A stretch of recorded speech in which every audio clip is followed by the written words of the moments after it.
welcome back to the channel Gyani Baba. Today more questions will be discussed on assessment for learning paper 2 and this is part 2 videos. अगर आपने पुराने previous videos नहीं देखे हैं तो please उसे देखिएगा, वो भी आपको बहुत ही हेल्पफुल रहेंगे आपके पेपर्स के लिए.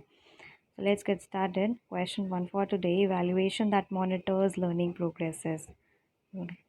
बच्चे की जो लर्निंग प्रोग्रेस है उसे मॉनिटर करने वाला एवेल्युएशन कौन सा होता है, चेक करने वाला एवेल्युएशन कौन सा होता है. फॉर्मेटिव एवेल्युएशन होता है, डायग्नोस्टिक, समेटिव या placement evaluation. So yes, the answer is A, formative evaluation. Next question: the purpose of the evaluation is to make. Evaluation का पर्पस क्या है? To make decision, to make prediction, to make judgement और to make opinion. So C is the answer, judgement. आप evaluation से ये जज कर सकते हैं आपकी जो टीचिंग लर्निंग जो प्रैक्टिसेस रहे हैं, जो आपका प्रोसेस रहा है वो कितने एक्सटेंड तक इफ़ेक्टिव रहा है, क्या ऑब्जेक्टिव्स उसके पूरे हुए हैं या नहीं हुए हैं. सो ये सारा जजमेंट का है. तो the purpose of the evaluation is to make judgement. C is the answer. Now, to assess achievement at the end of instruction. Instruction के एंड में, at the end of instruction, और you may call it as at the end of the academic year. So उसको हम क्या बोलेंगे? Formative assessment, summative assessment, diagnostic assessment और external assessment. So B is the answer, summative assessment. और during instruction क्या होता है आपका? Formative assessment. Test that measures learning outcome of student. बच्चे ने कितना पढ़ा है, कितना समझ में आया है, वो टेस्ट कौन सा कहलाता है? Achievement test, aptitude test, criterion referenced test, norm referenced test. So answer is A, achievement test. Learning outcome पता चलता है. Dash maintains the description of work और performance of the student.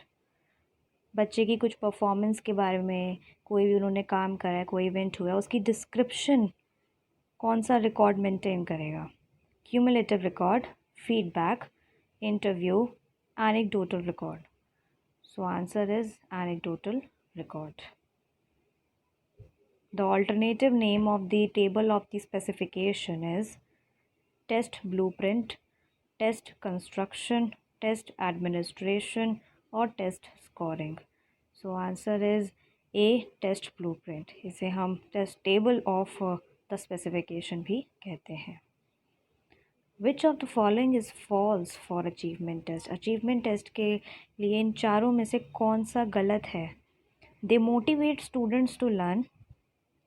Motivate करेंगे बच्चे को और ज़्यादा पढ़ने के लिए. जैसे ही उनके बारे में, उनके लर्निंग आउटकम पता चलेंगे तो और मोटिवेट होंगे बच्चे. They help teachers modify learning plans. Teachers को पता चलेगा कि कहाँ पे उनको और ज़्यादा अपने जो लेसन प्लान्स हैं, लर्निंग प्लान्स, उनको और कैसे चेंज करना है, मॉडिफिकेशन कैसे लेकर आनी है. Help students complete homework. Achievement test बच्चों को मदद करेंगे होमवर्क कंप्लीट करने में. या डिटर्मिन्स वंस नॉलेज, एक की जो नॉलेज है और ज़्यादा अच्छी हो सकती है. So C is the correct answer for this question. Help students complete homework. The process of obtaining numerical value. Numerical value मतलब ऑब्टेन करना या न्यूमेरिकल वैल्यू पाना का प्रोसेस, किस तरह से हम न्यूमेरिकल वैल्यू को पा सकते हैं, ऑब्टेन कर सकते हैं? Assessment, test, measurement, evaluation. तो इसका आंसर है हमारा सी, मेजरमेंट. मेजरमेंट को हमेशा हम न्यूमेरिकल वैल्यू में ही रखते हैं, नंबर्स में ही रखते हैं. This is we quantify the outcomes or we quantify the various kind of achievement. जो भी हम जिसका भी रिकॉर्ड रखेंगे वो सब कुछ, या असेसमेंट जिससे हम बच्चे को असेस भी कर रहे हैं, तो वो सब चीज़ें हम न्यूमेरिकल वैल्यू में करेंगे तो उसे हम मेजरमेंट बोलते हैं. In norm reference test the comparison is between. तो we have various test. So उसमें से एक नॉर्म रेफरेंस टेस्ट भी होता है. तो उसमें कंपैरिजन किसके बीच में किया जाता है? Groups, individuals, areas, interest. So उसमें जो कंपैरिजन है वो इंडिविजुअल्स के बीच में होता है. Frequently used tools of summative evaluation are. Summative evaluation के जो हम टूल्स को यूज़ कर सकते हैं, इनमें से बताने हैं test, observation, daily assignment, none. Test हो सकता है ऑब्जर्वेशन या डेली असाइनमेंट्स। समेटिव इवैल्यूएशन के लिए बताएंगे तो test, A is the answer. Test, test को यूज़ कर सकते हैं as a tool of summative evaluation. Which of the following is not a category of qualitative techniques? Qualitative techniques की इनमें से कौन सी कैटेगरी नहीं है? क्वालिटेटिव टेक्निक्स जिससे हम बच्चे की बिहेवियर, नीड्स या डिज़ायर्स को जान सकते हैं। दो टेक्निक्स है ना, क्वांटिटेटिव और क्वालिटेटिव। उसमें से क्वालिटेटिव टेक्निक में क्या है, नहीं है। क्यूमुलेटिव रिकॉर्ड्स होते हैं, ऑब्जर्वेशन बिल्कुल होते हैं, रिटन टेस्ट या चेकलिस्ट, तो चेकलिस्ट भी बिल्कुल होता है। रिटन टेस्ट क्वांटिटेटिव टेक्निक का एक कैटेगरी है, so is the correct answer, C is the correct answer. Next question, diagnosis of the gaps in the learning of students should be followed by. जब आप बच्चों को आपने असेस करा, ठीक है, आपने देखा कुछ प्रॉब्लम्स आ रहे हैं, उनकी लर्निंग में प्रॉब्लम आ रही है, तो उसको आप डायग्नोस कर लिया, आपने पहचान लिया, तो उसके बाद क्या करना चाहिए? Appropriate remedial measures, intensive drill and practice, systematic revision of all lessons, reporting the findings to learner and parent. तो आपको अप्रोप्रिएट उस हिसाब से रिमीडियल मेजर्स लेने चाहिए, जिस हिसाब से आपने देखा है प्रॉब्लम है, उसके अकॉर्डिंगली आपको रिमीडियल मेजर्स लेने चाहिए, ठीक है। इंटेंसिव ड्रिल एंड प्रैक्टिस, बार बार उनको अच्छे से प्रैक्टिस करानी चाहिए, बार बार intensive. Systematic revision of all lessons, सारे लेसन्स को दोबारा से रिवाइज करवाइए। Reporting the findings to learner and parents, learner और पेरेंट्स को ये जो आपने देखी हैं प्रॉब्लम्स, उसको आप उनको बता देंगे। तो इसका आंसर है ए, अप्रोप्रिएट रिमीडियल मेजर्स। हमेशा डायग्नोस, आपने जब प्रॉब्लम्स को डायग्नोस कर लिया है, जो वीकनेसेस को आपने डायग्नोस कर लिया है बच्चे में, उसके बाद हमेशा आप रिमीडियल मेजर को देखेंगे आप क्या अप्रोप्रिएट यूज़ कर सकते हैं। Which of the following is appropriate statement for remedial teaching? It aims to correct error of the student, it should be followed by diagnostic test, it should be organized according to a plan, all of the above। तो पहला statement, it aims to correct error of the student, जो student errors, जो weaknesses आपने देखे उसको correct करता है, yes करेगा बिल्कुल। It should be followed by diagnostic test, जैसे पिछले क्वेश्चन में ही देखा हमने, डायग्नोस्टिक टेस्ट यानी डायग्नोस किया आप, उसके बाद रिमीडियल टीचिंग शुरू कर दीजिए अगर आपको लगता है कोई प्रॉब्लम है तो।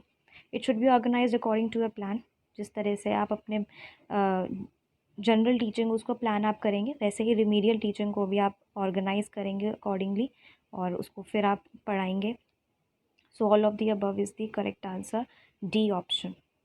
Next question, Christina took her class for a field trip and after coming back, she discussed the trip with her students. Christina वो अपनी क्लास को फील्ड ट्रिप में लेके जाती हैं एंड उसके बाद वो वहाँ से आके बच्चों से उन्होंने डिस्कशंस करे अपने ट्रिप के बारे में। So it may be connotated as, हम उसको क्या बोल सकते हैं? Assessment of learning, assessment for learning, assessment as learning, all of the above. Assessment of learning, पहले इन तीनों टर्म्स को हम सीख लेते हैं। असेसमेंट ऑफ लर्निंग, ये आपका क्या होता है? This is basically related to your summative evaluation, क्योंकि ये आफ्टर इंस्ट्रक्शन होता है। आपने बच्चों को इंस्ट्रक्शन दे दिए हैं, समझा दिया है, देख लिया है, और उसके बाद आप उनसे उसमें असेस कर रहे हो आप बच्चे को। सो assessment of learning. Assessment for learning, this is formative assessment, okay. So formative assessment होता है ये एफ ए, दैट इज़ आप बिफोर इंस्ट्रक्शन, जैसे कि बोल सकते हैं कुछ प्रीवियस नॉलेज की बात कर ली, कुछ बच्चों से डिस्कशंस कर लिए टॉपिक से related, so assessment for learning हो गया formative assessment. Assessment as learning, assessment as learning में क्या आता है? This is during peer instruction, okay, जैसे कि ड्यूरिंग पीयर कॉन्वर्सेशन, ओके।